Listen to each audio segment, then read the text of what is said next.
Friends of Little Saigon are hosting an art exhibit in Bellevue. It's opening day today. So the exhibit is Saigon to Seattle, 50 years after the war, at the Yuan-Ru Art Center. I'm excited. The stories I've heard from the people who escaped from Vietnam to the United States, including my own mother. She was pretty young. I think she said she was about 15 years old when she came to the United States after having to endure a concentration camp in Thailand. It's just another glimpse into the reality of what created so much dispersion. You know, there's a lot of Vietnamese communities around the United States, including Louisiana, Portland, Seattle, and many parts of California. But then there's also a large population of Vietnamese people in Australia. So that's something that is very interesting. I also met Vietnamese people in London when I went years ago.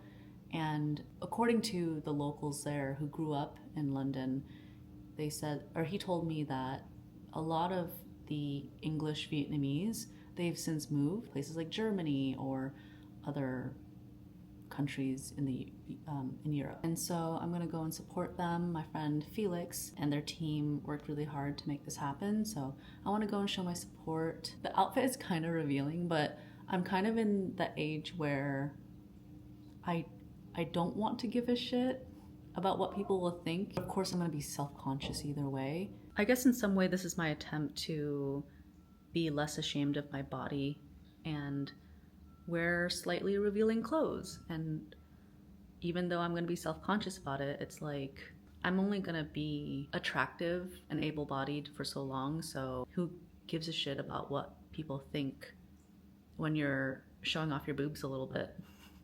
Unless it's just not the time and place. So yeah, come along with me.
I figured I might start doing post-reading, what do I call it? Post-reading reflections to talk about the messages that might be worth hearing for some people. I just got out of a reading, a client. I've read for him once before. It was during a masquerade Halloween party last year.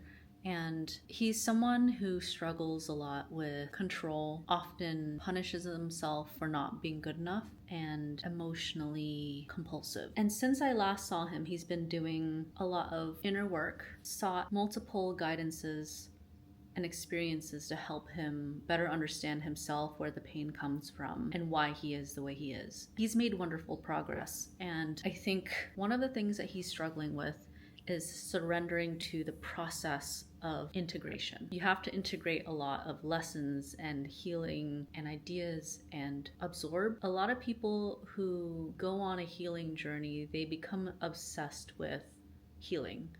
They become obsessed with finding different ways. I'm not saying that he was, but he could get to that point. A lot of people end up becoming infatuated with what they can do to heal. And I think something that might resonate with other people who's watching this is that sometimes you just gotta leave shit alone. When I read for people, I genuinely feel what they're feeling and I can articulate it. Empathy is a word that I don't necessarily shy away from, but I think the word empath is a word that I shy away from because I don't know if I'm an empath. I think I have a sensitive empath. I'm just very sensitive. In this case, this client was feeling very tender and raw. It just feels like you've gone through a metamorphosis and you feel very fresh. The advice that I gave him, among a multitude of advice that I gave him, was essentially, you need to leave yourself alone. You cannot demand yourself to heal and improve any faster than you humanly can. As much as you want to get to this point in your life where you're more ready, more this, more that, you feel that's kind of coming from a perspective of you're not good enough now. You're kind of obsessing over being not uncomfortable. You don't want to feel uncomfortable anymore, but unfortunately, as difficult as this might be to hear, you don't get to not feel uncomfortable after healing from a wound. And so I use a lot of metaphors and analogies to kind of explain to people like, look, if you're a muscle and you keep pushing that without letting it heal, letting it rest, leaving it alone, you're going to hurt yourself. And just as you scrape your palm, your knees when you fall, you tend to it, you acknowledge it, you clean it, and then you leave it alone. If you have to bandage it, you can't leave it under the bandage for too long because then it can get worse. You have to let time and your body do the work. So I told him it's the same thing with a muscle, with a wound.